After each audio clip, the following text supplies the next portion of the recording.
Hey everybody, Nick here, and today we're going to do some disassembly maintenance on this little guy right here. Is the Civivi Shredder. Not actually little at all. Okay, damn. So the reason I'm saying damn is that I need to remove the pocket clip to take this guy apart from the looks of it. Maybe I don't. Here's what I'm trying to do.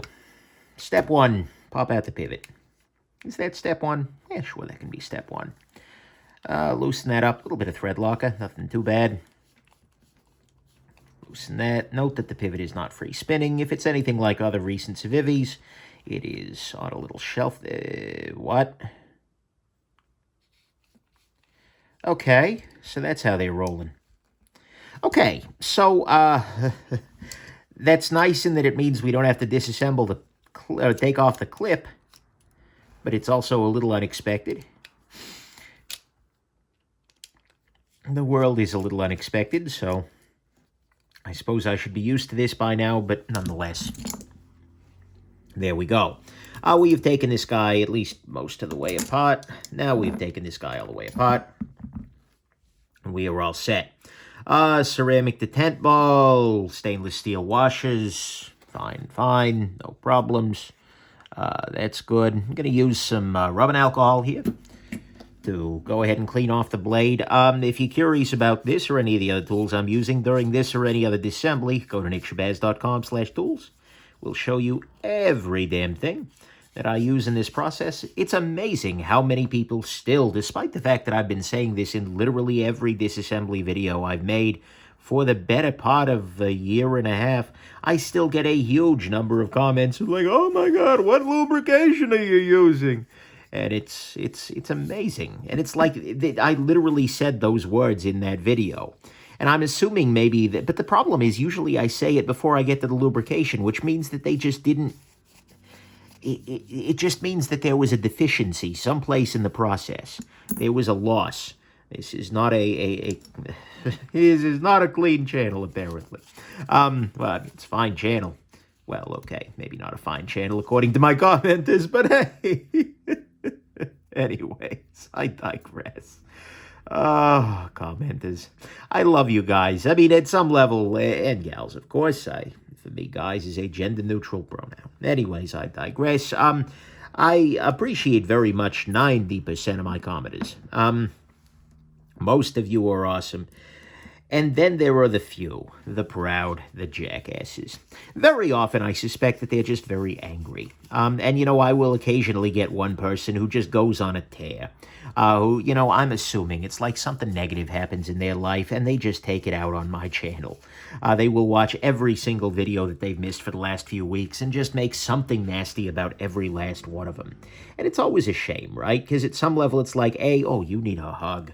And of course, I'm not there to do that because chances are if they tried, they'd kick me in the nuts or something. Or if I tried, that is. But B, well, yeah. So it's always a shame when you see that, right? Because it's like, you know, I understand at some level that it's human nature to be, you know, anger is a part of human nature, and misdirected anger maybe even more so, right?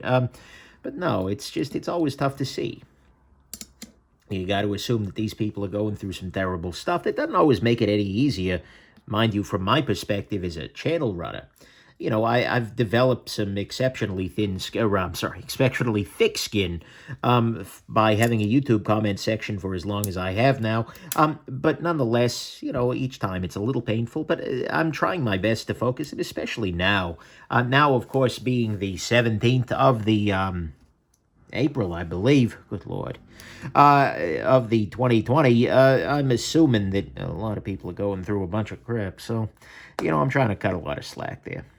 That said, there are still some people where it's just like, okay, you have nothing nice to say ever, therefore you are not going to say anything at all. Free speech? No. Free speech is fine in the public sphere, but you're on my channel. It's my house. You follow my rules. If you're going to be a dick to my viewers, like you can be a dick to me. In many ways, I'm more okay with that, right? Because, you know, I shouldn't be, but, you know, at some level, public figure inviting that. Anyways, I digress completely. We're reassembling a knife here. I just put in these screws, pretty straightforward. Now I got to put in the pivot. The pivot, one interesting thing about it is if we look at this pivot right here, we can see that off to the side, right on this side here, there is a little shelf area, a little groove. And then there is a corresponding shelf in the G10 on the scales here. And so, as I'm reinstalling this pivot, I need to be 100% damn sure that I have got that shelf properly aligned, or otherwise the knife is not going to go back together properly. So the way that I'm going to do this is I'm going to take the knife and I'm going to put the screw, and this is awkward because I have to screw in from the other side. So what I've done is I put this screw in its proper orientation with the C facing backwards. Now I'm going to take my finger and I'm just going to put it right on there. And I'm going to keep that oriented properly towards that back side there. And now I'm going to screw into the other side. At this point in time, I have already failed.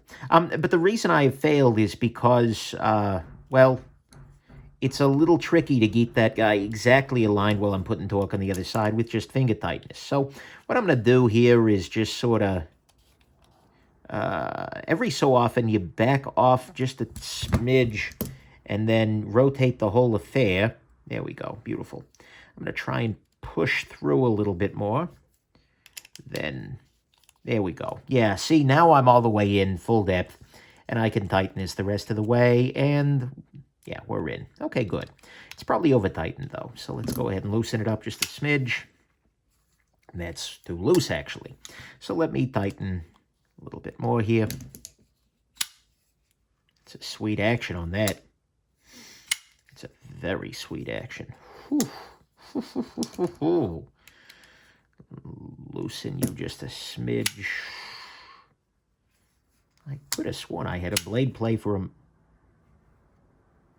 It's like the tiniest little bit of blade play there, so tighten you up just, yeah, there we go, perfect. Centering is almost dead on, but I'm going to go ahead and I'm going to loosen these two back screws here just to release some tension from the system. I'll go ahead and press the blade in the direction I want it to be as I lock this tension back into said system. I think I've over-tightened the pivot a little bit. Maybe that's my issue here. You see, as I release the tension on the pivot, it's, yeah, the centering's moving to the other side. Okay, so I'll retighten you. There we go. Centering is about right on. No different than it was, particularly. All right, loosen. At this point, I'm going to be honest with you here. I'm mostly just playing with it. My centering has gotten worse. Do we have blade play? Yeah, we do now. That's odd. Tighten back. So right now we have the typical type of centering that you get when your pivot is too tight, where it's facing the lock side. Because generally the lock is going to apply a tension that will move the blade tip in the direction opposite there. So now that I've got the, I'm going to try one more time here just to loosen these screws in the back. Let's see where that puts us.